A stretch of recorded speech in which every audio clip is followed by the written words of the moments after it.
Hello and welcome back. Today we begin with our history session, Lesson 7 Ashoka the Emperor Who Gave Up War, Part 2. Now let us take a look on how Ashoka was a unique ruler. So, the most famous Mauryan ruler, Ashoka, was the first ruler in history of the world who gave directions or instructions or spread his messages to the people through the medium of inscriptions. Most of his inscriptions were written in Prakrit and the Brahmi script, which was the local language used by the people.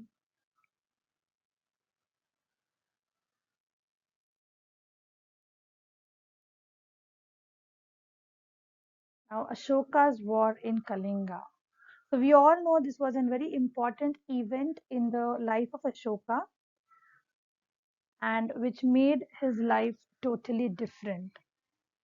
So now Kalinga, where is this place? This is actually the area of coastal Orissa and the ancient name of which is Kalinga. So Ashoka fought a war to conquer Kalinga. As we know, all the emperors fight a war. They conquer, invade different places, try to bring those places under their control. So now even Ashoka was fighting a war to conquer this place, which is the coastal Orissa, that is Kalinga. But then, when he saw the violence, the bloodshed, he was horrified with that sight. So many people losing their lives. Everywhere he could see just the bloodshed. And so, he decided not to fight any more wars. So, he is the only king or the ruler in the history of the world who has given up conquest after winning a war. So this particular incident changed his life so much that he started staying away from war. He was a person, even after winning the Kalinga, he decided not to have any more fights or wars to conquer or invade any other different area.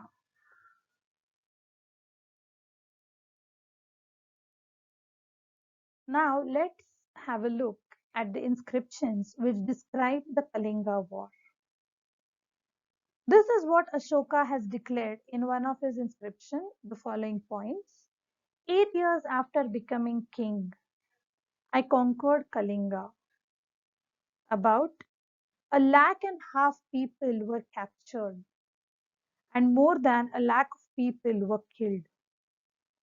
This filled me with sorrow. Whenever an independent land is conquered, lakhs of people die, and many are taken as prisoners. Brahmins, monks also die. People who are kind to their relatives and friends, to their slaves and servants, die or lose their loved ones during the war. That is why I am sad and I've decided to observe Dhamma and to teach others about it as well. I believe that winning people over through Dhamma is much better than conquering them through force. I'm inscribing this message for the future so that my son and grandson after me should not think about the war. Instead, they should try to think about how to spread Dhamma. So, here, when we talk about this inscription, he has mentioned that so many different people, the innocents, they have lost their lives. Many have lost their loved ones, and that sight has changed me a lot. And it makes me feel very sad because of my greed of conquering a particular region. So many people lost their lives, and so he started observing Dhamma, or which is also known as Dharma, and to teach others about it. He inscribed these particular things because he wanted to tell his son and grandson and the future generations the consequences of having a war. And he also wanted them to spread his Dhamma, what he had started practicing. So, this is all about his inscriptions which describe the Kalinga War. Let's move on and see what was Ashoka's Dhamma, or what we said as Dharma. Dhamma is a Prakrit word for the Sanskrit word Dharma. So, this particular Dhamma or his teachings did not involve any worship of God in any form, nor performing any of these sacrifices. He was inspired by the teachings of the Lord Buddha. I hope you remember the teachings of Gautam Buddha, which we have already discussed in the prior lesson. People in the empire followed different religions, which led to conflicts. And so he started teaching or preaching the Dhamma. The teachings of Gautam Buddha were preached to people so that it would stop those conflicts. Animals were sacrificed, slaves and servants were ill treated, quarrels in families and amongst neighbors. All this, whatever he has seen, he wanted to stop. He wanted to solve all these problems. And for that, what did he do? He appointed certain officials who were known as Dhamma Mahamatas. These Dhamma Mahamatas went all around the world, around the country, in teaching Dhamma, in spreading the messages given by Ashoka. His messages were inscribed on rocks and pillars. And these Dhamma Mahamatas also helped people in reading those inscriptions which were written on the rocks and pillars.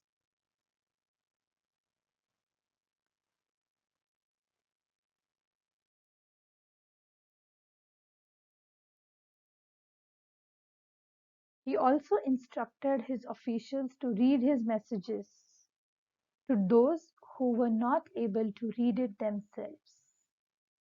He even sent messengers, that is, the Dhamma Mahamatas, to spread ideas about Dhamma to other lands such as Syria, Egypt, Greece, and Sri Lanka.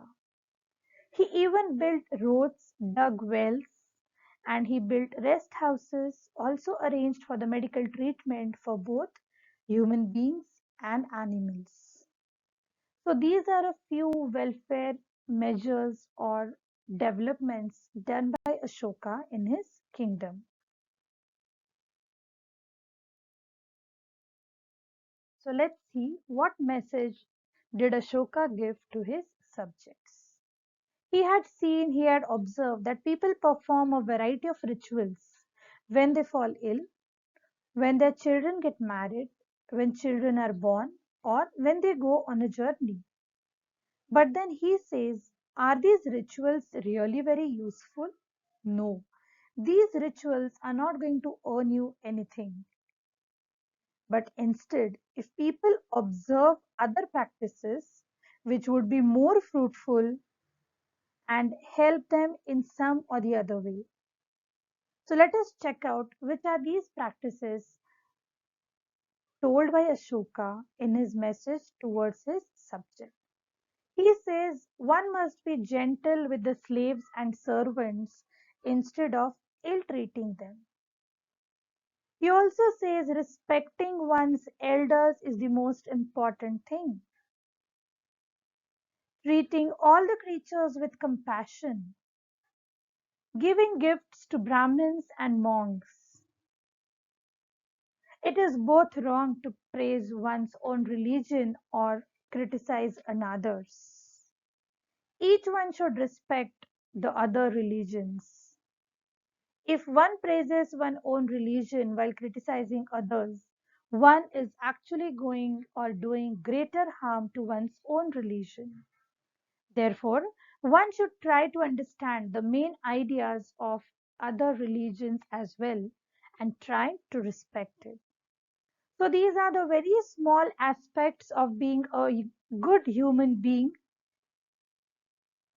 small kind of help that we could tend towards the society was mentioned years ago by Ashoka. Yes, There are people who treat slaves and servants in a very wrong way, in a rude way. So he has suggested better be gentle with them.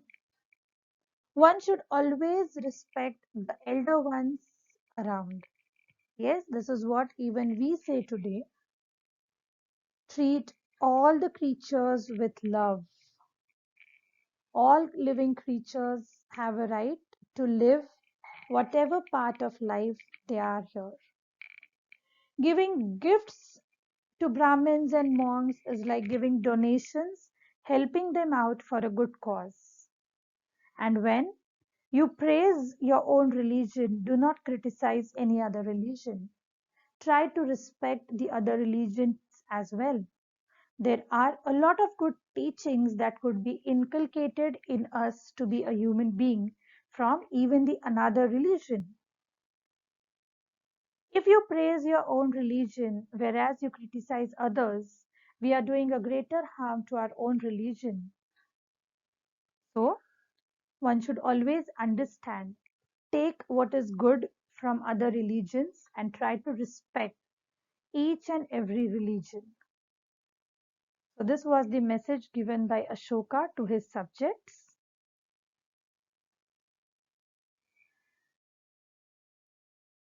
I hope whatever we have discussed today, you have understood it.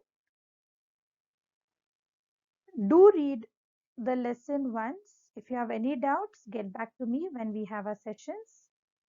Till then, thank you. Bye bye. Take care.